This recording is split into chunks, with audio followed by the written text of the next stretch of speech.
রামগঞ্জের বন্যার পরিস্থিতি খুবই ভয়াবহ এবং আপনারা দেখতেছেন যে কাজীর পয়েন্ট, সুলগর, ফুলবো, সুলতানপুর, বড়পাড়া অনেক অনেক পাড়াই কিন্তু এখন বন্যার পানিতে অনেক কিছু ক্ষতি হয়ে গেছে এবং মানুষ ঘরে আবদ্ধ হয়ে গেছে।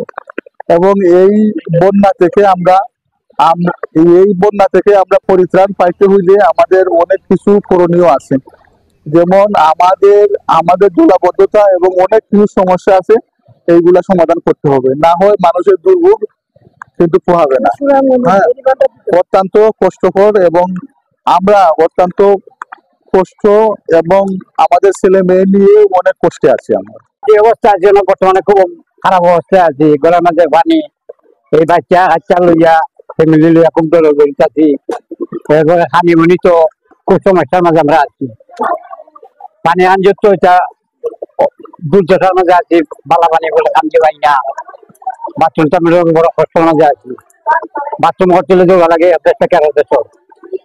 ওইগুলো এই সমস্যার মাঝে আছি যে আমরা ফ্যামিলি লইয়া দিন আমরা কোনো সহযোগিতা পাইছি না। বাসা বাড়িতে পানি আছে, এখনো বর্তমানে পানি। আমরা আশ্রয়কেন্দ্র আইছি আওয়াতে এখন আমরা মা বাবারের কষ্টের মধ্যে আছি, বাচ্চা কাচ্চারা খুব কষ্টের মধ্যে আছি। আমরা কিছু প্রশাসনের লোক তারা আইসি আয়া কিছু আমরা কিছু কিছু কিছু আমরা পাইছি, এইগুলো আমরা পাইছি। এরপরে আর কোনো খাদ্য বরাদ্দ পাইলাম না।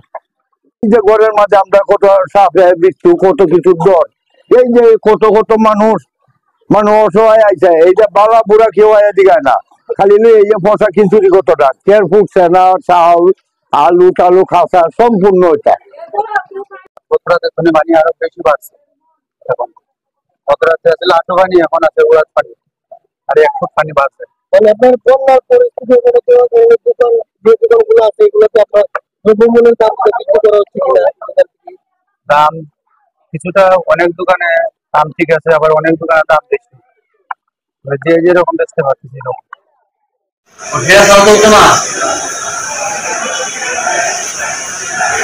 পরিস্থিতি হিসেবে আমরা গতকালই জরুরি একটি সভা ডেকেছিলাম, জেলা ত্রাণ দুর্যোগ কমিটি যে সভাটি জেলা পর্যায়ে, সেটা আমরা ডেকেছি। সেখানে সকল ইউনো সাহেবরা ছিলেন, পিআই সাহেবরা ছিলেন এবং অন্যান্য জেলা পর্যায়ের অন্যান্য দপ্তর ছিলেন যারা বন্যার সাথে সংশ্লিষ্ট হয়েছে। এবং সেখানে আমরা প্রত্যেকটি উপজেলার খবর নিয়েছি। সেই উপজেলাতে বন্যার পানি কোথায় কী অবস্থায় আছে এবং কোথায় কী লজিস্টিক লাগবে, বিশেষ করে আশ্রয়কেন্দ্র খোলার বিষয়গুলো, আমাদের পর্যাপ্ত ত্রাণ রয়েছে সেগুলো আমরা প্রস্তুত রেখেছি। আমরা ইউনোদেরকে প্রস্তুত রেখেছি, নৌকা সহ অন্যান্য উদ্ধারকারী যে যান বোটগুলো রয়েছে সেগুলো আমরা প্রস্তুত রেখেছি। সর্বশেষ যেটা দেখা যাচ্ছে আজকে সকালে বন্যার যে পরিস্থিতি, তাতে আমাদের দুর্গাপুর এবং বিজয়পুর পয়েন্টে পানি কমেছে, আমাদের উক্তাখালীতে অপরিবর্তিত রয়েছে, আর জারিয়া এবং খালেজুরি পয়েন্ট ওখানে সামান্য বেড়েছে। আমাদের এ পর্যন্ত আশ্রয় কেন্দ্রে অবস্থান করছে 30-35টি পরিবার। সেখানে ইতিমধ্যে ত্রাণ সামগ্রী পৌঁছানো হয়েছে এবং তাদের খোঁজ খবর রাখা হচ্ছে। এবং আমরা আশ্রয় কেন্দ্র যেগুলো আছে 245টি, সবগুলো আমরা প্রস্তুত রেখেছি। যদি বন্যার পরিস্থিতি যদি খারাপের দিকে যায় তাহলে আমরা সার্বিকভাবে প্রস্তুত রয়েছি। সরকারের পক্ষ থেকে সকল সহযোগিতা অব্যাহত রয়েছে এবং আমাদের কাছে পর্যাপ্ত ত্রাণ এবং টাকা অন্যান্য সামগ্রী রয়েছে। আমরা আশা করি যদি বন্যা পরিস্থিতি তৈরি হয় তাহলে সেটা আমরা মোকাবেলা করতে পারবো। আমরা সকলেই প্রস্তুত আছি। ধন্যবাদ।